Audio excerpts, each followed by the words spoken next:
Greetings and salutations, Fantasy League of Ordinary Gentlemen. 12 weeks, that's 3 months of fantasy football in the books. I feel like I drafted yesterday. I mean, this is insane, and we talked about the injury chaos. I mean, that definitely started to peter out a little bit, even though I get another wide receiver concussion this week. That's still happening, among many other things that I could go on about, but there's too much to talk about because the chaos that was injuries and what was happening with teams has now transformed itself into chaos of a different matter, and that is who is going to make it into the playoffs. Everybody who needed to lose lost in week 12. Everybody who needed a win, and I get, like, when you look at it at an individual level, you know, Joe can sit here and say, look, I need to be undefeated, I need 14 wins, blah, blah, blah, blah, blah. In the scheme of things, the top-down look to make this league go crazy, everybody who needed to win stayed alive, except for we knew one person was going to miss out. That of course happened. But then everything is alive. Everything is alive. With 2 games left to go, the last 3 seeds are completely open, especially the 5th and 6th seed. And I am now more convinced than ever that a 7-7 team, a team that is neither winning nor losing record, you're at 500, somebody, maybe even 2 somebodies, are going to be left down the outside looking in. So, before we get into everything, take a moment, like and subscribe. We appreciate your being here. I'm so sorry about last week's episode being a week late, but it is out there. I hope you go and watch it because so many of the things that happened I talked about, we broke everything down. So please, before you watch this episode, go back, watch 11 and 12. It's a combo, still within an hour. Okay, go watch that, and then come in, watch this, and find out where we're at. So, without any further ado, you know the drill. Find something to eat, find something to drink, kick out all the distractions because, I mean, let's be honest, everyone should be on Thanksgiving break at this point in time, so you have no excuse to have any kind of work going on. Maybe you pull a Jordan, you go outside and you put the big man on the big screen, you turn up the volume on your listening device. It's a week 12 recap of the Fantasy League of Ordinary Gentlemen, and we're going to open up with game 1, Jack Little Raven taking on Austin Allen. And this game, hey, Jack, you scored over 100 points, my man. You haven't been able to do that in a hot minute. And unfortunately, Austin drops a 160, is the highest scoring point total now in the entire league, 167.5. So congratulations on that, Austin. We'll go ahead and break the game down as Jordan Love just hasn't been the consistent kind of guy you need. Justice Hill does what you needed, falls in the end zone, but then, you know, again, your boomer bust team really, other than what I think is your wide receiver core, you couldn't get going, only 15 points between your 2 running backs. Courtland Sutton, someone that I wanted so badly. I could have drafted him, and I couldn't do it. I couldn't do it. And he's coming on for you today. You know, Zay Flowers with the combo, as long as he hits double digits and Denver stays in this kind of form, that's 40 points from 2 wide receivers. There you go. That's almost half of your point total right there, 40%, a little over. DK Metcalf doesn't have a great game here. Do not judge yourself, okay? You couldn't start DJ Moore. This is going to happen. This is going to happen. Ignore it. Let it go. He is utter garbage trash. Leave him on the bench. Baltimore's defense and 6 and the kicker 5. It's okay. 101's probably not going to get you a win. Would have beat me this week. Would have beat a couple people this week. Just saying. You would have beat commissioner. Yeah. You want to talk about somebody that I feel like, yeah, I'm the co-commissioner and I need help. Yeah. Yeah, that's me. You know, if anybody watches Metalocalypse, you know what I'm talking about. I guess I could do it like Dr. Roxo and be like, I'm the commissioner, and wait, no, I got to do it the thing. So I got to be like, I'm commissioner, and I need help. Yeah, see, I can do it. That's a thing. Anyway, love Metalocalypse.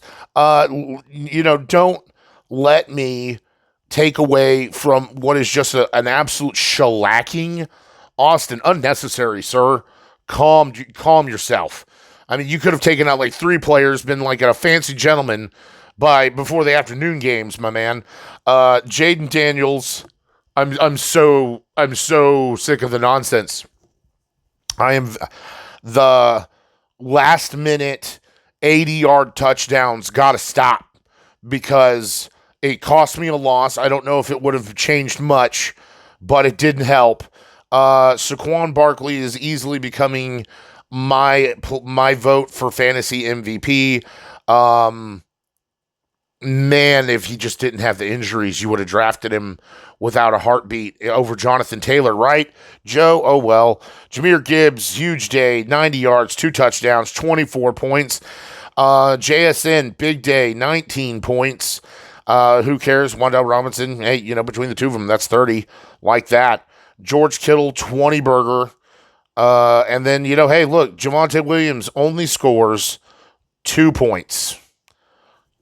I kind of still, I don't know if I even feel like I'm winning that trade anymore. But it doesn't matter when your other running backs are scoring 70 points between 2 running backs.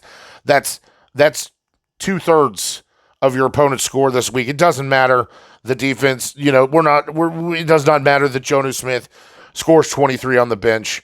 You're in the playoffs. You're cruising. You're feeling good. It's 2 wins in a row. And with Jonathan losing, you're right on the heels of that 2nd seed. And we'll talk more about that in week 12. Talk about co-commissioners needing help. Help. I love Dr. Roxo. I just want to say that's a fantastic character in that show. And if you don't know what I'm talking about, go look up Dr. Roxo and Metalocalypse, and life will be for a couple minutes of the day of time and eternity a little better. We have co-commissioner Aaron Grog getting slapped around by the Grand Wizard. And boy, howdy, does the trade with Weatherford Moonshiners go absolutely swimmingly. I mean, everything is culminating. And Forrest, you have just taken yourself from the depths of hell, and like Carrie, at the end of the movie, the hand out of the grave, but more importantly, you're pulling your whole self out of this hole that you've drafted yourself into. And 140 points to 80. It's a bad day at the office. It's a big bye week. We thought this was coming, Aaron. It is what it is. We'll break down. It's not a lot to talk about over here. Russ gets 13. Rachaad White falls into the end zone. What's positive here is Nico Collins looked great. Okay, after the 9 points he got us last week, and I say us, I have him in another league, and I am literally 1 game better. I am 6-6 in that league, fighting for a 6. Literally, it's so crazy that in that league, I am literally the 7th seed right now. I am fighting for the 6th seed, and unlike us, I just want to take a small moment if that other league happens to be watching on YouTube, and you're curious as to my thoughts. The reason why in Fantasy Gents, I'm just going to take a moment here to talk about why we do head-to-head record. Anybody can score the most points. Okay, that's called best ball. You can play it. We could play it. You want to make a league of best ball? I'm down. Let me know. Reach out in the chat. Let me know. Okay, but if you are in a competition with people, the whole point is fantasy is a weekly game, unless you're playing, obviously, daily fantasy, something like that. It's a weekly game. You're playing the person across from you. I am playing you, okay? And so the idea is that I'm going to win or lose, right? That's the nuts and bolts of it is you win, I lose, vice versa, one of those things, okay? So if for some reason we are tied, it shouldn't matter that yes, your team scored. Look at Aaron. Aaron has scored almost the most points in the league. I'd have to go look at it. He's a playoff level team, and he just now is reaching 5-7. Okay, and he still is going to have a lot of tiebreakers that he's got to deal with. Just because you have more points should not give you a tiebreaker.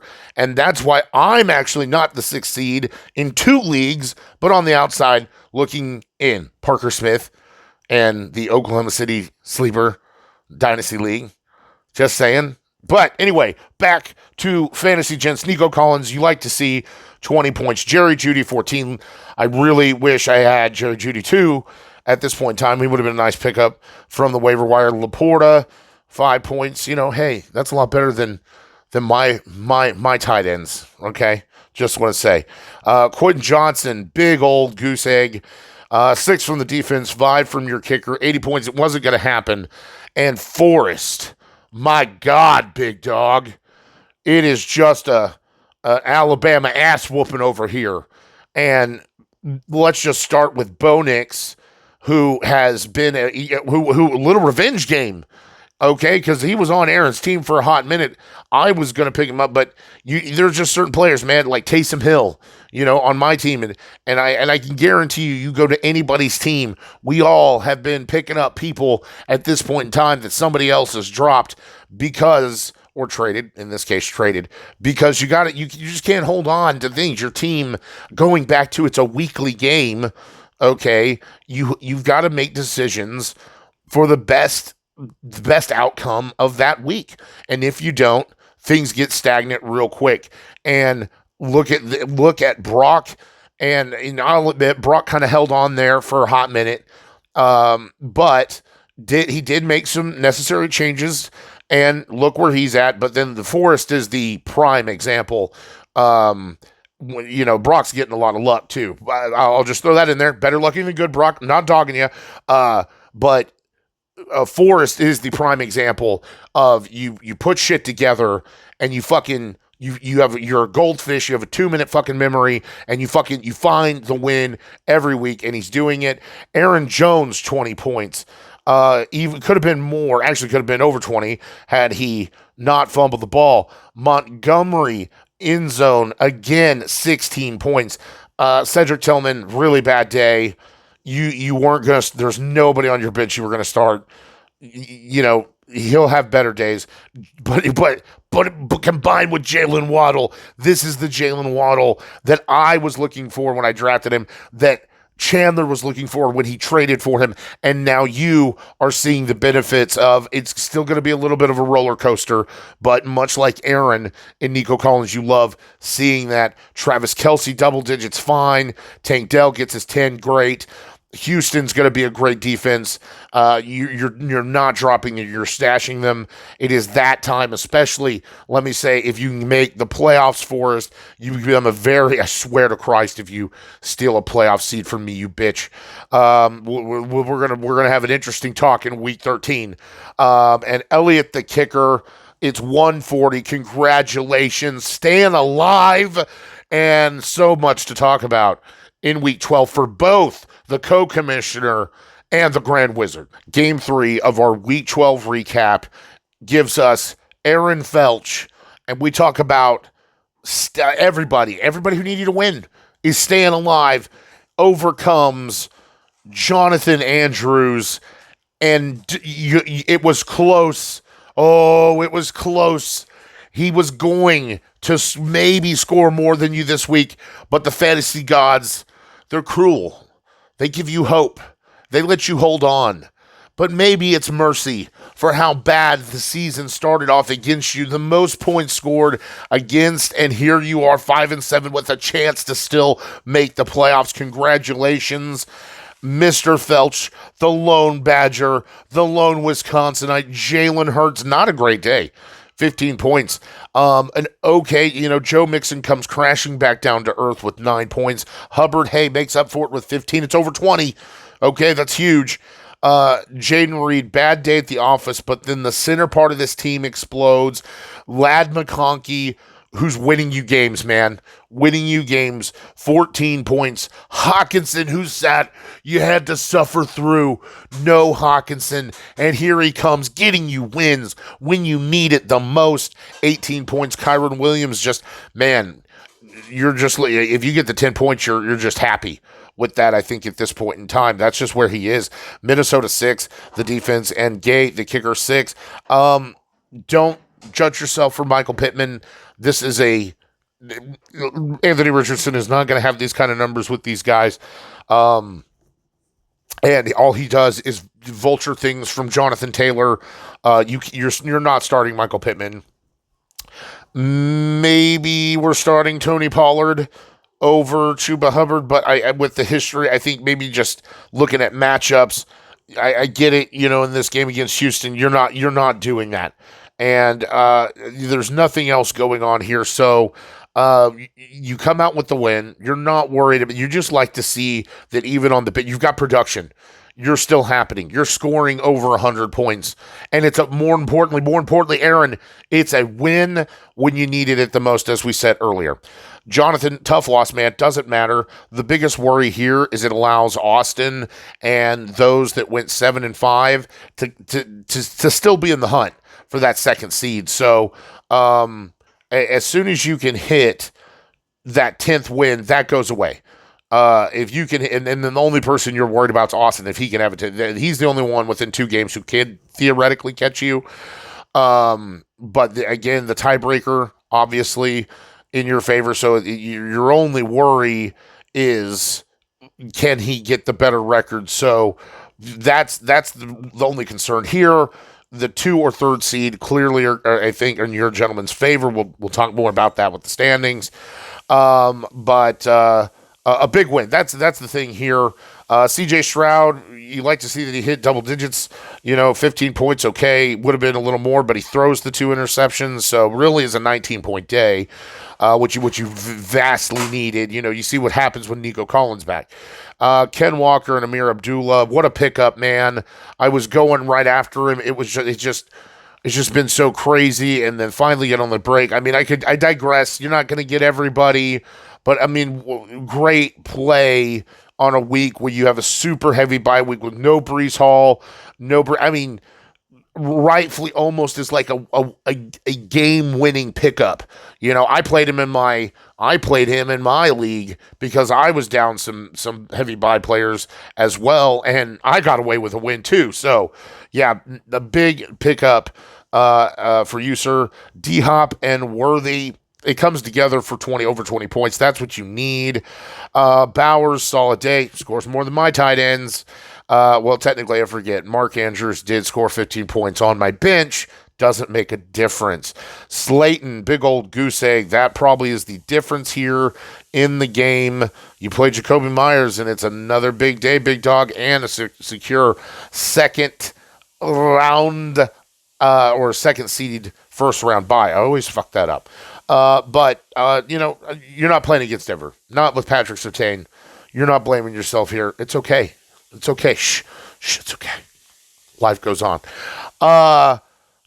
Kansas City falters. Dicker, the kicker, scores running back numbers. So this game really wasn't, you swap them in, your ticker doesn't make that big of a difference. It looks like it was always in hand for Aaron Felch. You're still in the must-win. Got to keep it going. And you just want the bounce-back W in Week 13. Game 4 features Cinderella. I don't care. This is the label. I am giving it. It is not midnight yet. He hasn't pumpkin. We were wondering who was going to pumpkin, and it's not going to be Brauc Hutchins. He's alive. Dolphins 2.0. Oh, my God. Defeating that which shall not be named, he who is forever unclean, Mr. Stinky. Evan Colson. Evan, it's a great day, man. It's 111 points. You hit the number. You're like, I'm going to win this game. And, dude, Cinderella is having fun at the ball, baby. And she wants it to go all night long. Oh my goodness. So unfortunately, Evan eliminated from playoff contention in this game. Brauc is alive. Let's break it down to it. It just is Tua. You just needed Tua. It's just what the Dolphins and D 2.0 needed is some Tua. 28 points. A-Chain 20 points. Dowdle 10. It's 30 from the running backs. Tyreek Hill 9. Okay, no big deal. Mike Evans comes back, hits double digits. It's 20. Okay. All right. And then but hey, when McBride scores 25 points, stealing the only fantasy relevant player in that game, oh man, I'm gonna rant. It's coming, boys. Yeah, saving the best for last, but that's not because I want to. I was just game of the week last week. So it's not an ego thing. It's just what's coming, letting you know it's coming. Jawan Jennings, hey, 9 points. There we go. Phillies defense 10 and Bates here 8. It's great day. Great day if you're Brock Hudgens. Unfortunately, it is. Oh, real quick. Listen, Keenan Allen. I see his 23 points. Ignore it. Same thing. DJ Moore, Chicago. No, we're not doing it. Don't get cocky. Don't think it's a good thing. Just say no. When it comes to Chicago, just say no. Okay, unless DeAndre Swift, and then you're Chandler, and you have no choice. Evan. We're not talking about him yet. Evan. Unfortunately, like we talked about, eliminated from playoff contention. Unfortunate on a day where you score 111 points. Patrick Mahomes does what he's done what you have needed him to do. 28 points. Josh Jacobs, another 28 points, and then it's just nothing. Najee, 7. Justin Jefferson, 4. Christian Watson, like a meteor into the ground, less than half a point. Njoku doesn't go anywhere. Jameson Williams gets, nice day, 11 points, 564. When your defense is one of your highest scoring players, they're your third highest scoring player, usually means you lose, even when you score 111. That's what happens. So now you have one objective, Evan, and that's don't be forever unclean a second year in a row, which I think you're going to be able to stave off that because Jack has just absolutely just a dog shit team right now. But anything can happen. I mean, at any point in time, the shit winds change. And as we saw this week, I mean, just every upset galore. So you have one objective, and that is keep scoring 111 points and get this stain of forever unclean over with and on to somebody else. Whereas Brauc, just like Aaron Felch and Forrest and now Aaron Grog, you cannot lose. You are in a must-win territory. You know that. Nothing new. But you got to keep it going in Week 13. Game 5 is Joshua Johnson taking on Jordan Payne. This game was closer than I think the score would let you know. It does end up being a little bit of a blowout. And, we already knew, Josh, nothing new here. You're not in playoff contention. You're just looking to fuck things up. Jordan says, not today, Mr. Johnson, and gets the much-needed win. He's 6-6. He is tied with everybody for that 6th seed right now on the outside looking in behind, Aaron Grog and myself. But the point is it's a win. It's 2 big wins, and if you really want to look at it, if we go back to Week 11. So 2 huge wins in a row. We'll take a look as Jared Goff, no touchdowns, only 269 yards. CMC fumbles the ball, only gets 30. It was a rough day against Green Bay. J.K. Dobbins gets banged up and only gets 8 points. Puka Nacua, huge day, 20. And this is where I think Kyren Williams, now that Puka and Cooper Kupp are back, that's what they do. So Kyren Williams really needs, to fall into the end zone to be more viable. Rashad Bateman, hey, you're just glad he gets in the end zone, double-digit points. Nothing from our tight end, Austin Eckler. bad day at the office, 4 points. Everything was in the air. Your defense and your kicker are your literal third and fourth highest scoring player. We talked about it when they're your highest scoring player. Usually that means it's a loss. 92 points. You would have beat a couple people this week. Unfortunately, one of them is not Jordan. It's 114. There it is. Look at the 3-point difference. Evan, 111, 114. It doesn't matter. It's nigh negotiable. It's irrelevant. You usually get the win if you can hit the 112, and it just doesn't happen for you. So again, I don't mean to go back, but Evan just fighting not to be forever and clean. Anyway, Jordan fighting to get that 6th seed. You're right there, my man. 2 weeks left to go, and this puts you in a prime position for that straight away, if you will. And Anthony Richardson, nothing special here.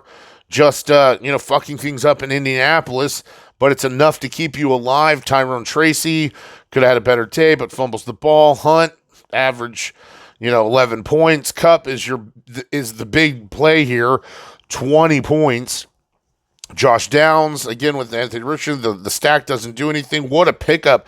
Schoonmaker, I almost thought about picking him up, but I was like, not with Cooper Rush and not with, Washington, and I just didn't expect anything in that game. And, look what maybe a difference it would have made for me. It's certainly 14 points. There's 14 points. There's one, without that, this is an 8-point game. Arguably, he gets what, maybe 2 to 4. So 2 to 4. Yeah, there's my Oklahoma accent kicking in there for you. Point is great waiver pickup as always, dude. Your name shouldn't be the fucking legend. It should be the literal, a play on the Silver Surfer. It's the waiver surfer, man. That's who you are. You are the waiver extraordinaire. I mean, I literally do not know. And I'm not trying to suck your dick. I just do not know anybody who's better at playing the waiver than you, sir. I say it. H.A. Brown, there's your highest scoring player, 22 points. Your wide receiver 1 and 2 really, paving the way, so to speak. Tampa Bay, 11 points. Kicker, 7. Way short of that 24 that it was a couple weeks ago. Nevertheless, it's still a W, and we will talk more about the implications when we go over the standings, but got to keep it going if you're going to get into the playoff scene here, Jordan, in Week 13. And Josh, just keep trying to mess things up, man.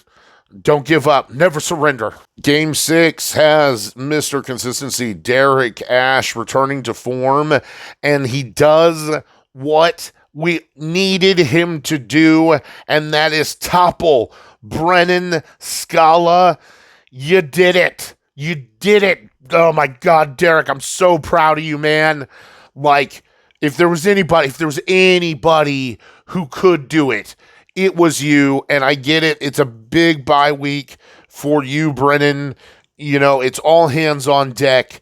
And it's just a bad, on top of that, it's not a great day at the office, but this is why, at the end of the day, this is why it is just so impossible to go undefeated in fantasy football. Your roster's limited. In fantasy gents, your bench is not even a standard size. We actually cut your bench by one spot. You don't get 2 IR spots like a lot of other leagues do, and most deep leagues allow you to have a deeper bench.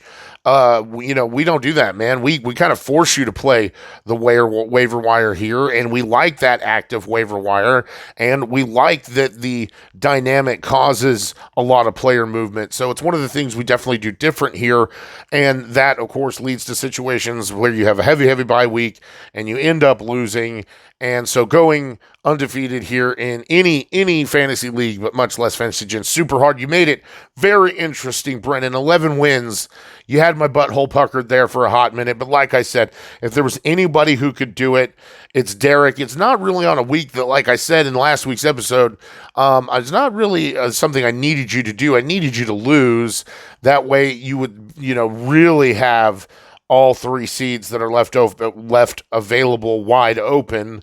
But it's good to see Brennan lose. Hate to say that, bud. You always have a target on your back when you're number one. And then, of course, Derrick gets the 7-5. He is now the lone 7-5. So you're holding on to that number 4 seed. And but buddy, it might be you and me. We'll see. But yes, let's get into the matchup. 17 points for Herbert, and just another day of consistency, and that's what this was about, is getting back into form. And we're not having to worry about anybody in Indianapolis. I think that was a little bit of a homeboy move, and we see what that gets you, Derrick. So hopefully it's lesson learned in 2024, and we won't ever do that in 2025 again.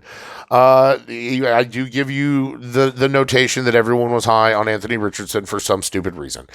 Derrick Henry, listen to me. I know what I'm talking about over all those analysts. Pay me the money, ESPN. Pay me the money, MSNBC or NBC or whatever, RotoWire. Pay me.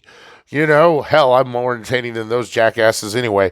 Brian Robinson banged up in this game, 3 points. Amon St. Brown, 12. Malik Neighbors, 12. Like to see that. Austin Hooper, my God, 15 points. Bucky Irving. Every time I see somebody start Bucky Irving, I think there's just no way, especially with Rashad White getting the volume he does. And then, nope, doesn't matter. Bucky Irving, your highest scoring player, 27 points, makes up for your defense going negative. It's 12 points from the kicker. It's 113. It's a solid win. And, Brennan, I mean, not a lot to talk about over here. 22 points from Lamar Jackson. Great. Gets 3 touchdowns.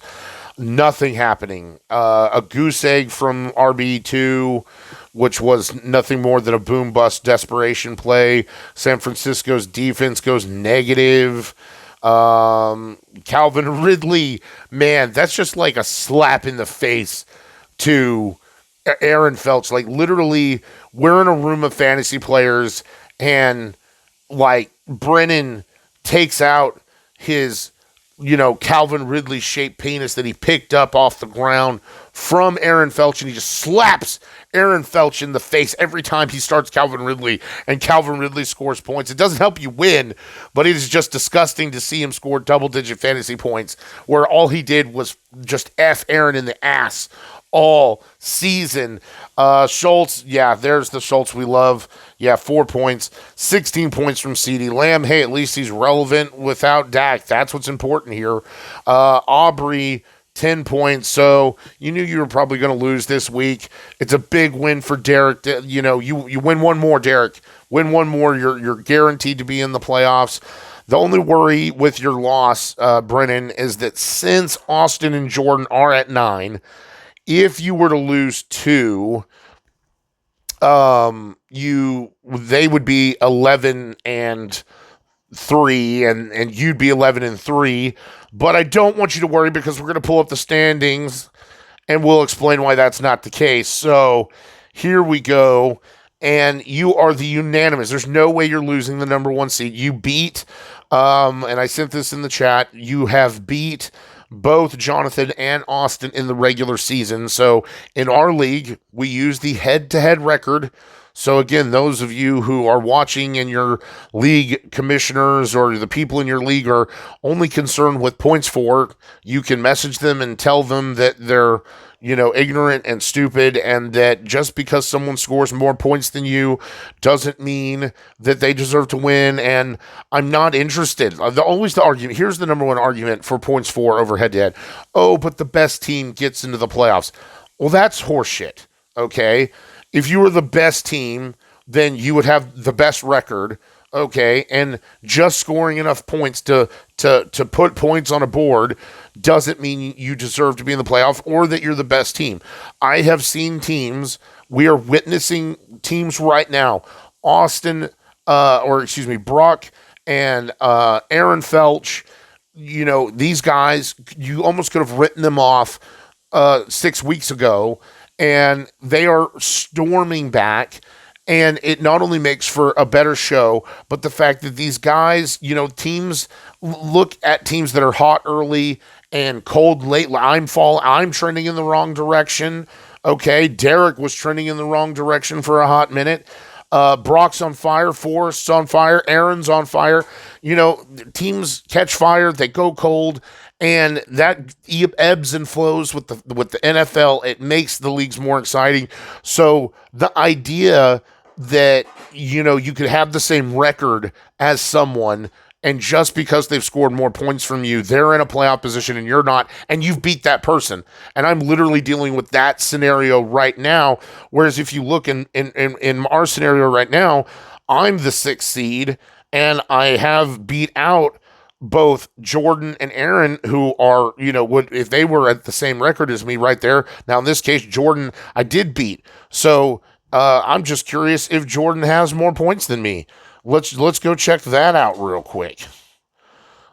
Jordan has more points than me by about 55, 60 points. So perfect example. If we did points for on a person that I had beaten the regular season, he'd be ahead of me. But I beat him, so I deserve to be ahead of him. And that's right. And look at the situation. Let's get back. Let's stop talking about, me. And I was kind of using me as an example.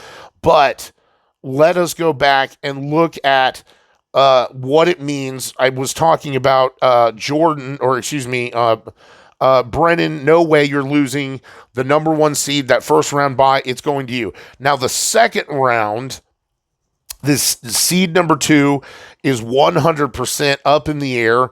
There are 2 owners that are 7-5 with 2 wins. That puts them at 9-5. If Jonathan or Austin were to lose 2, that puts them at 9-5. So that second seed is wide open. And the 2 dudes fighting for it right now are Jonathan and Austin. But you can see that they're tied. They've already played. And so Jonathan's holding on to that number 2 seed as long as Derrick and Chandler don't win out and he doesn't lose 2 games. That might change up. I haven't gone into all the matchups, so I just kind of know where we're based off right now. Derrick and Chandler, like I said, tied for 4 and 5 at 7 and 5. So, one more win, gentlemen. One more win with 2 games to go gets you into the playoffs. Our 2 6-6 teams, myself and Jordan Payne, we need to win out in order to guarantee a playoff position. If things hold, you'll be on the outside looking in. I'll be right here. So, like I said, 7-7. It very well we could have a 7-7 team not make the playoffs here.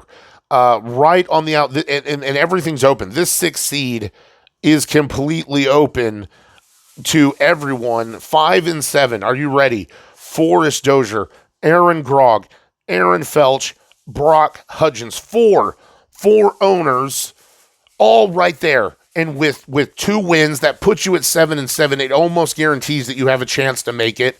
Okay. Plus the 2 6-6s. That is 6 owners alone for the 6th seed. Now, if you look at 5 and or 4 and 5, they're 7-5. Okay, if they lose, that's 7-7. If everyone, those 5 and 7 owners went out, that's 7-7. For all intents and purposes, boys and girls, 4, 5, and 6 seeds are open to everyone. You got to look at who you've already played. Do you have a tiebreaker? Who you need to win? Who you need to lose? Okay, I don't have to do all the work around here. I've got to fit it inside about 45 minutes to an hour because that's the average viewing, attention span of these people. Let us not forget our 3 eliminated players, Evan Coles, Josh Johnson, and Jack Little Raven. Now we say eliminated. Okay, that's a big term, a big phrase. It means you are not going to play for the money, not for the championship trophy, not for the bragging rights. In the Fantasy League of Ordinary Gentlemen, there is plenty to play for. We're going to talk more about it, but our consolation bracket, our best of the worst, you are playing for the choice of a better draft position in 2025. If you win, you get your choice of any position in the top 8 picks, any of those picks that you want. your choice. So obviously, if I win, I'm going to pick the number one pick. That's what I want. Okay. You're playing for the best of the worst. We were working on a trophy. We'll see if that can accumulate, if we can get together the resources to do that this year. We shall see. And then, of course, the biggest thing you're playing for is not to be forever unclean. And when we're this early, you usually think, okay, I'm probably in the discussion for that last round of the consolation bracket to be forever unclean. So you want to get away. You want to get a record that gets you away from that bottom tier of matchups, because the only people who are going to be eliminated from that round are the top two. You've got to be the 7th and 8th seed to not have to worry about being forever unclean. So that is going to wrap up our week 12 recap. Thanks for sticking with me here, guys. Tune in tomorrow for a week 13. It's Thanksgiving. So remember, games start. I'm going to do another reminder. Games start tomorrow. We got games all day. I think there's 3. And then we have games Friday. I have to look up the schedule. Pretty sure there's going to be a game on Saturday. And then, of course, games Sunday and Monday. I wish Thanksgiving was every day. It's just food and football, family fun. Anyway, we'll talk more about it in week 13. Until then, have fun. Peace out.